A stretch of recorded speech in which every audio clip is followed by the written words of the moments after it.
Hi everyone! So if you're struggling with hyperpigmentation on your skin, and that includes sun damage, sunspot, melasma, or just maybe brown spot coming from maybe too much waxing or something, keep on watching because I'm explaining what to do. So hi everyone, so maybe you don't know me, which I'd be surprised if you're watching this video. I'm the owner of Sparkle Lifestyle MediSpa, and I decided to talk about hyperpigmentation because that's a big concern. A lot of people are struggling with hyperpigmentation. So in my case, I have melasma on my forehead. Melasma is actually like something that's more either after pregnancy or more like an hormonal imbalance in my case. So usually you have it in the forehead, under the eyes, and in the mustache. That would be typical melasma. Then you can have brown spot. So as we age, and it's usually caused by the sun. So each time we go outside when we're not protected, it affects our melanocyte, and then as we age, the melanocyte starts secreting pigment, and then that pigment just doesn't go away the way it used to, and even it can kind of create DNA damage, so the pigment will stay there. So that's another type of hyperpigmentation. Then you can have PIH, so post-inflammatory hyperpigmentation.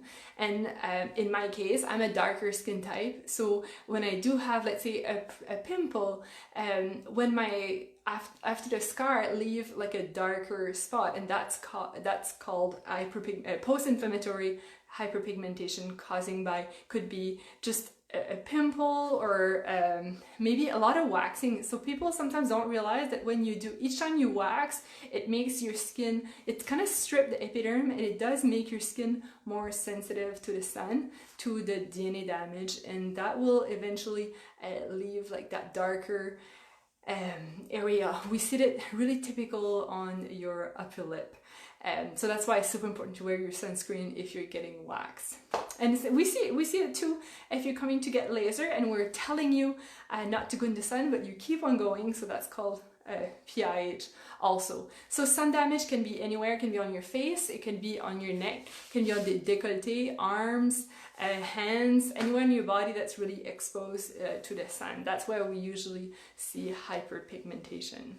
So what's the cause of it? Well, I kind of mentioned a little bit, but a lot of it have to do with the sun exposure. So sun is the biggest reason why we're aging. So that's why it's super important to protect yourself from the sun.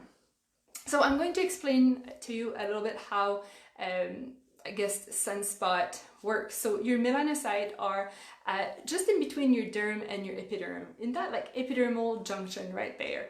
And then as soon as you see the sun, his job is to produce melanin to really protect your the UVA, UVBs against the sun, so you don't get cancer, you don't get burned. So that's his job, to kind of get that tan. But if you get too much of it without protection, you can create permanent damage, and that's where we start seeing like sunspot. So that pigmentation is usually stuck anywhere from your epidermal junction to your epiderm. So there's different ways of getting rid of it, okay? But I can tell you exactly how to get rid of it, and it's possible, and it's actually quite easy, but you need to understand that if you're not using sunscreen or sun protection, it will come back. Okay, so nothing is permanent when it comes to sunspot or hyperpigmentation removal. You really need to do your job. So the first step, I mean, there's two options. We can start with the skincare, but my go-to when it comes to like any pigmentation would be laser. Okay, it's way more efficient. We can get rid of the problem way faster. It's way cheaper. But you still need to protect your skin from the sun after that, and you need some product to reverse the damage. So it's not one laser treatment, you're fixed forever. Even if I remove it with a laser, which is kind of easy, you still need to do your job. So how does that work with laser? Because that's kind of like the first step. would be to, there's different type of hyperpigmentation, right? So let's say that you have a lot of sun damage everywhere on your face, it's quite dark, you have some redness, you don't really know what's worse, red or pigment. That's where I think IPL are a good solution for you, because IPL are kind of like a jack of all trade, master of none, so they can kind of treat your entire face quite efficiently. But if you don't have any redness, that's where I like my Gentle Max Pro. That's more targeted to pigment. It's way more comfortable, and there's less risk side effect. It's kind of just targeting the pigment. It will actually cook the pigment. The pigment will get darker and flake off. So that's why I like that technology.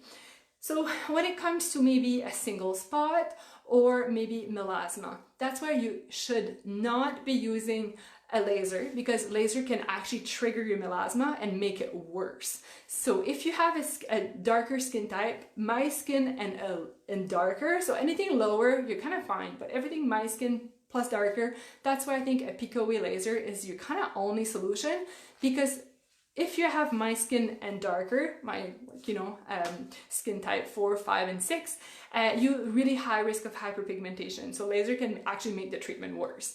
Pico away is not using heat, so that's why there's no risk of PIH and burn and all that. That's why I recommend those treatments. Then you need to still use the skincare, and I'm gonna talk about that. So the first thing, now that we kind of get rid of the pigment, or maybe it's right now and you can't have access to laser right now, you want to start doing this at home, the first step would be to have a good vitamin C. So what a vitamin C will do, it will actually first, it's gonna protect your skin against the sun, the free radical and everything, but it will actually reverse the damage. It will protect, and then it will go in at your DNA level and kind of fix your DNA, so it doesn't send as much pigment to, or whatever is broken will kind of fix it. And make sure that you have like a medical grade vitamin C, because if you're just using something that you would get over the counter, by example, it's usually in the cream format, and cream are designed to stay at the surface of your skin, so it will not go at the cellular level, and that's what you need right now. It's a vitamin C that will go straight to your skin cell.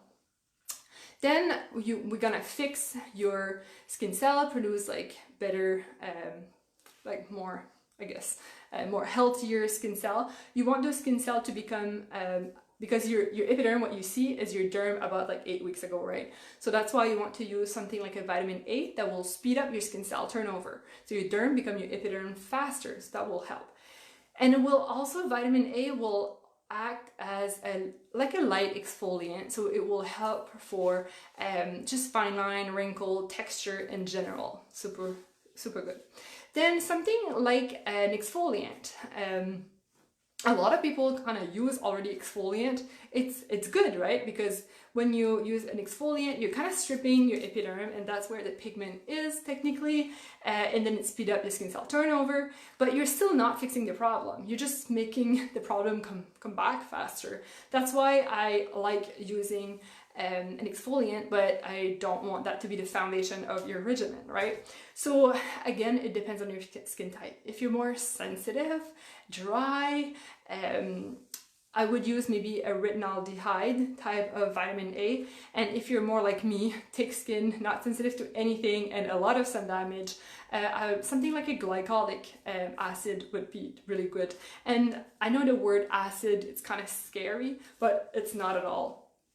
Acid, a good one at the good percentage, it will actually just do what it needs to be done, and then neutralize with your natural pH of your skin and just stop working. Versus when you're using like an exfoliant, a granular one, there's high risk that you over exfoliate, leading to other problem.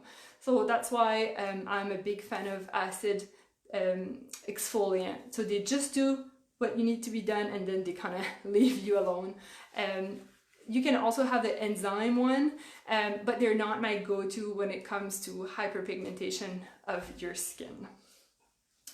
And I thought I can talk to there's tons of other ingredients.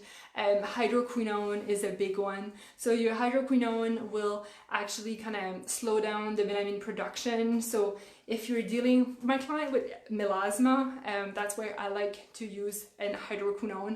Hydroquinone should not be used longer than 3 to 4 months, because your body gets used to it, and it's just not something I would suggest to use long term, and it can make some sensitivity to some people. That's why it's not always my go-to, but it's still a good and efficient ingredient. And there's other product, like let's say the catalyst from AC11, that's really, really good for hyperpigmentation. Hyperpigmentation caused by inflammation, so acne scars and all that.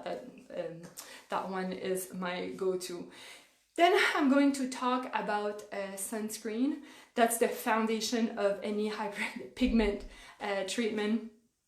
You need to have a sunscreen that have zinc oxide in it. And because zinc oxide is the only ingredient, or the only way that you would be covered 100% by all the UVs, you need to realize that FPS that you get on a bottle doesn't mean much.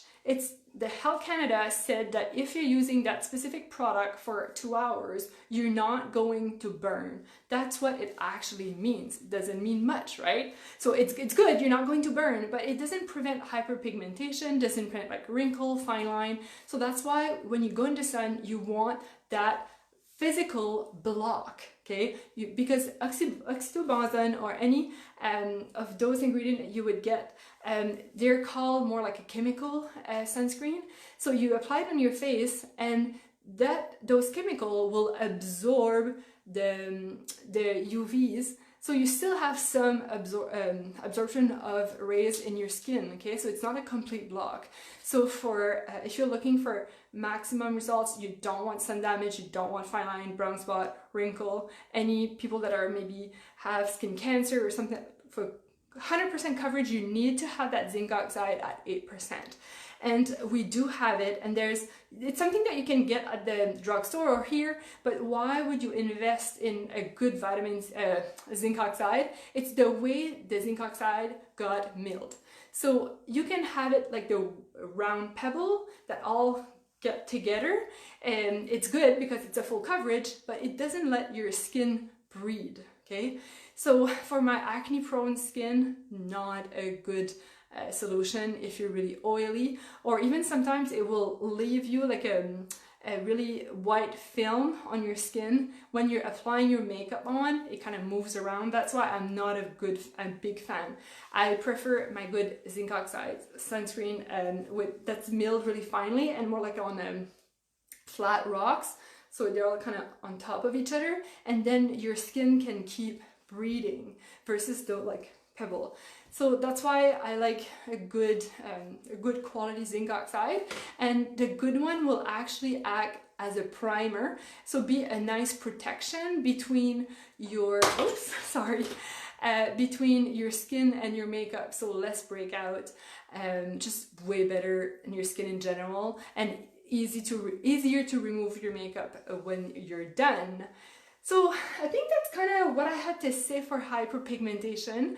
I'm sure I forgot some stuff. If you have any question, please comment below. Those are really general guidelines. I mean, I need to see you, my medical esthetician needs to see you in person to give you exact recommendations. So that's why we're offering free virtual consultation if you're curious. I will try to put a guide below this video so you can download everything what I just talked about. And yeah, so reach out if you have any question, and see you soon. Bye bye.